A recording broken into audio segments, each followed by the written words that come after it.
Hi, I'm Joe Walensky, and I'm the program manager for ConveyUX, and that's been Seattle's annual user experience conference for the past 7 years. We have the next one coming up March 3rd, 4th, and 5th in downtown Seattle. It's produced by Blink, where I work, and I have the fun job of talking to our many speakers. Today I'm talking with Colin Budd. Hello, Colin. How are you doing today? Hey, really well. How about yourself?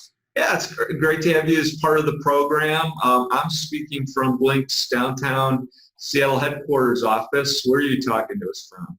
I'm talking from my personal headquarters, home in lovely sunny today, at least Austin, Texas. Well, I'm glad you'll be able to make the trip from Austin. Why don't you start by talking a little bit about your background and your work? Absolutely. So my background has always been a constant of technology, design, and sort of the fusion of the two.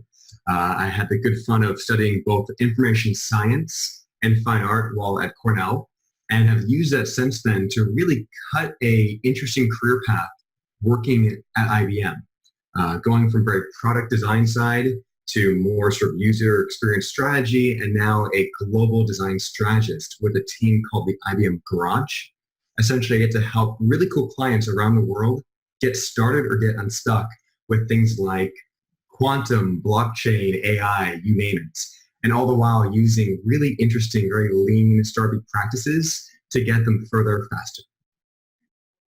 Well, I know from colleagues that I've met from your colleagues from the IBM Austin area, that it is a kind of interesting how things have grown there in the user experience area, where obviously IBM has offices everywhere, people everywhere, but there's some special things going on there. Maybe you could explain a little bit about that.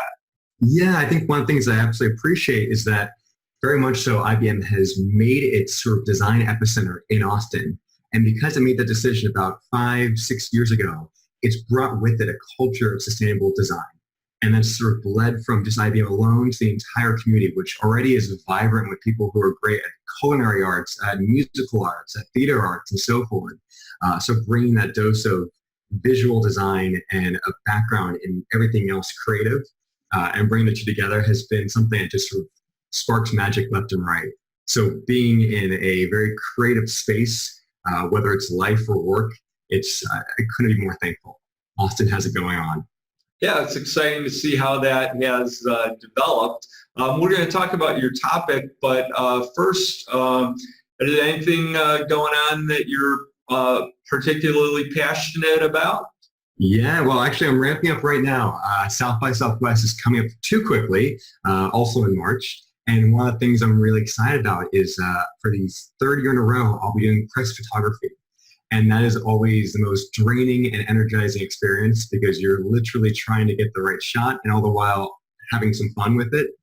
So it's basically 2 full weeks of absolute chaos. The city is overwhelmed with people, but all the while you're learning a lot and seeing really interesting talks. And moreover, I get to sort of feel cool and be behind the scenes and VIP while taking fun photos of all the events happening. It's great that you're going to be able to get deeply into your hobby interest area in such a prominent forum as South by Southwest. The pressure feels real. I'll say that much.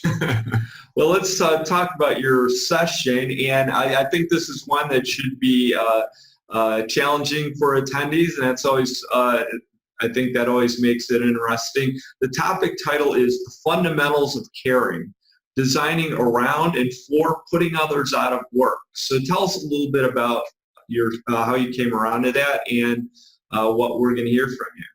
Absolutely. So challenging is a perfect word choice. It is something that we, as sort of the barriers of the way to bring change, of bringing innovation, of bringing progress, and designing intentionally for it, we so often are focused on the end user. And through my work, I often am the one who's championing the end user for clients who might just think about the solution or the business output of something. And what I very quickly came to appreciate at complete fault of my own, is that the end user isn't the only thing to worry about. It's the users who are also affected by whatever innovation and progress we bring with it. And to that end, I actually had a moment where, as I'm leading a workshop, working with a really great group, a number of sponsor users all of a sudden got really quiet. And I kind of got clued into it, and I was really curious, well, what's happening here? We're making great progress. We feel like this is the right solution. It's AI. It's really interesting. It's going to save them time. It's going to augment their jobs. They couldn't get over the barrier of the fact that their jobs were no longer theirs. It would completely change everything for them. And so it was a mental block for them. They couldn't see that path forward because that's their work. That's what they do day to day. Why would we replace them?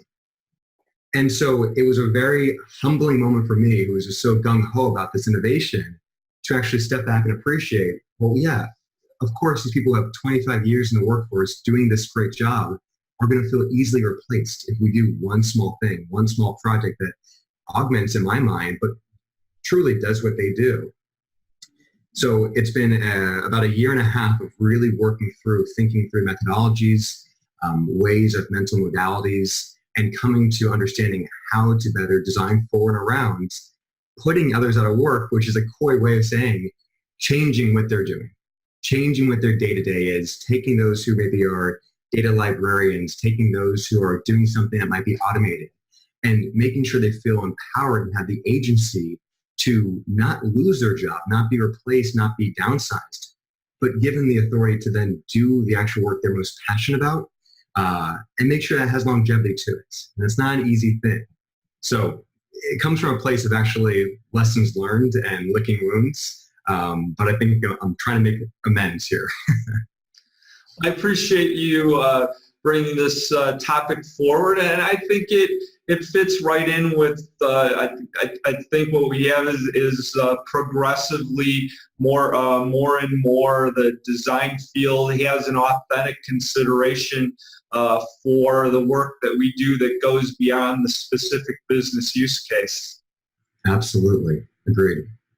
Well, it's been good to chat with you for a few minutes today. Thanks for taking the time for that, and we'll look forward to seeing you in Seattle when you make your visit from Austin. Wonderful. I'm counting down the days. Thank you so much.